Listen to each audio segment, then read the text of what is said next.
I want to echo what Karen Foster just said, and I just implore y'all to please take off for consideration the 7 to 8 scheduling. Please don't make that recommendation to the school board, because for sure we are going to lose teachers in our school district. On top of that, I myself graduated from Johnston High School in the 80s, and I have 2 children who graduated from Anderson High School. I no longer have a child in the school district, but I care very much about the community of Austin and the AISD.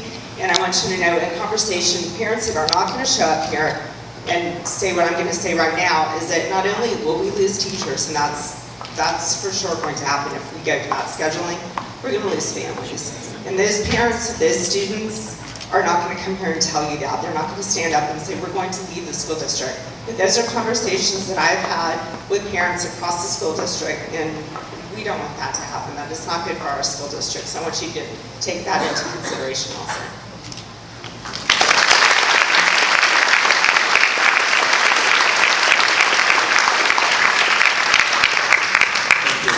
Our fifth speaker for the night is Ms. Emma Wallace.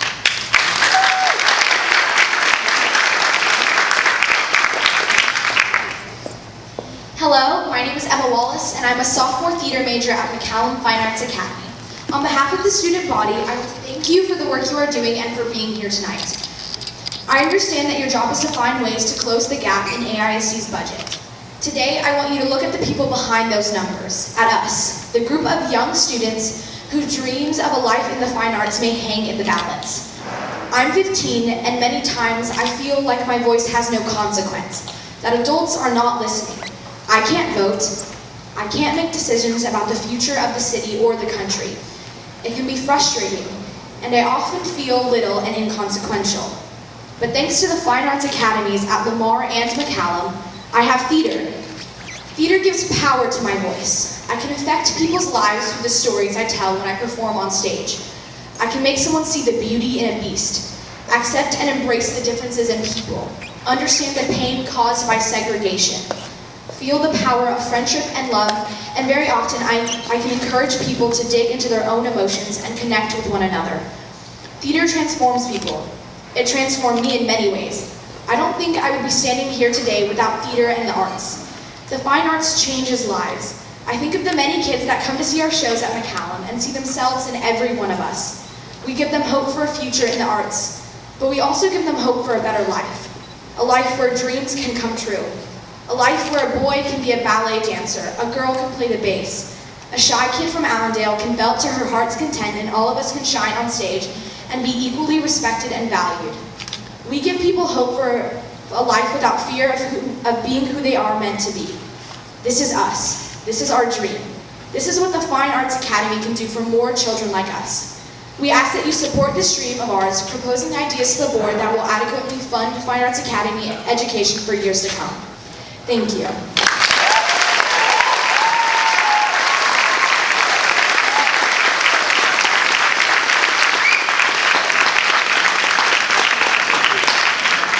Our next speaker for the evening is Evan Bookout.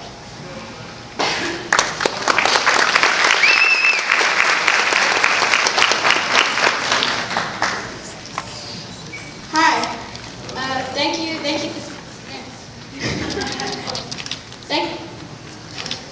Thank you to the task force.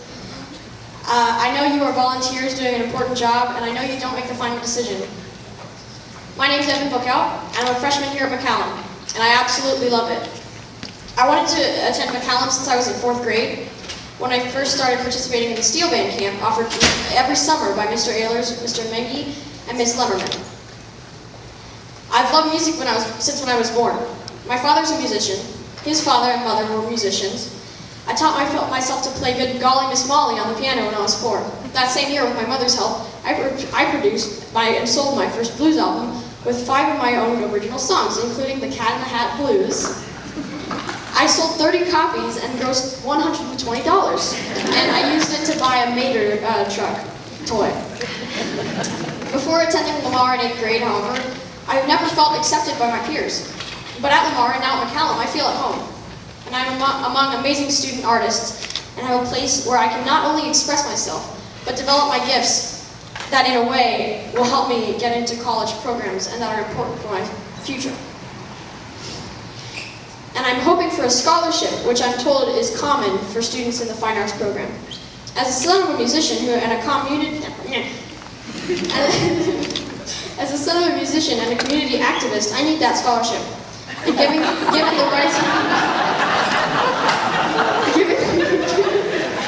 given the rising costs of higher education, we all do.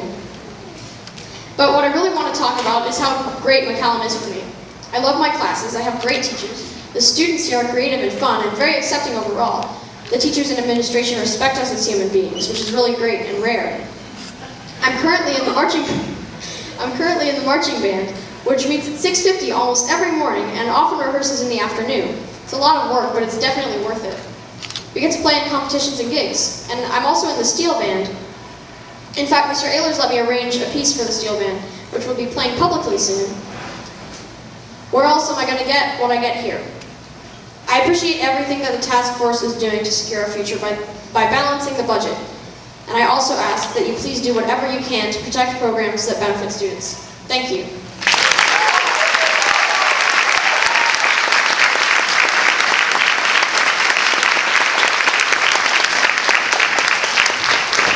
So we do have time for one more speaker. The seventh speaker of the evening is Miss Emily Freeman.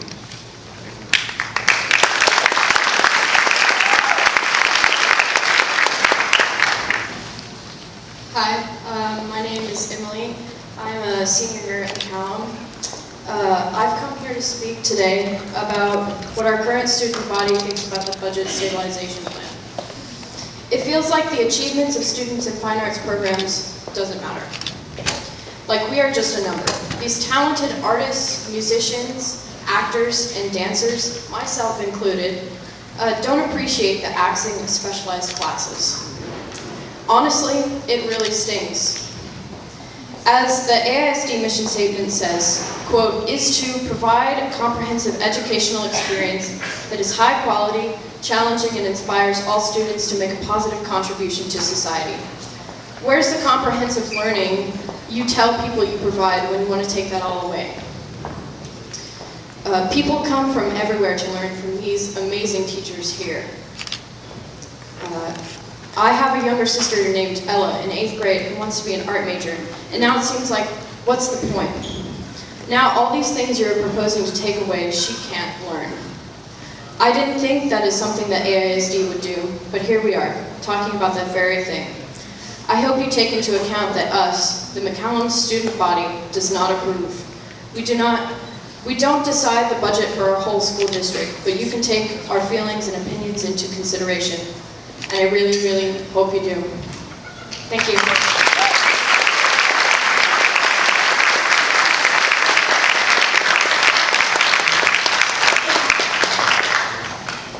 So right now, the task force is moving into our scheduled meeting, which is scheduled to go till 8:30. We're going to have approval of the minutes.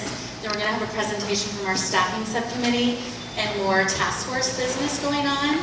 And I am going to pass the mic to another McCallum parent about another opportunity that's happening tonight that Nicole already mentioned. And I want to mention to the task force that I think Sophie Bryland and I at one point are going to go step over to the other meeting for about 5 minutes. Thank you. First, let me thank the task force for your work. My name is Allison Alter. I'm a McCallum parent. I'm a representative on the City Council for District 10, which covers Anderson as well. Several parents and I have gotten together to try to harness the energy that came out of Friday's announcement into really productive ways forward so that maybe we can solve some of the root causes for this and to provide some opportunity for advocacy and learning.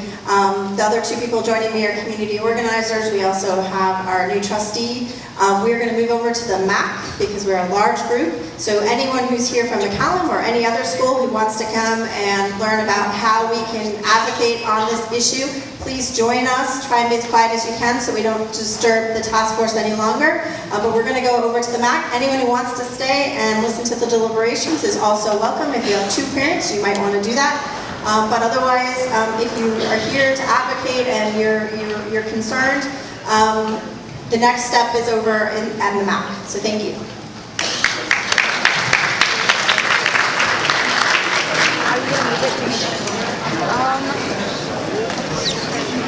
move it to the max? Because like that's Yeah, like it's the gonna be where emotion. the majority of it's going to be. Yeah. I saw them doing that.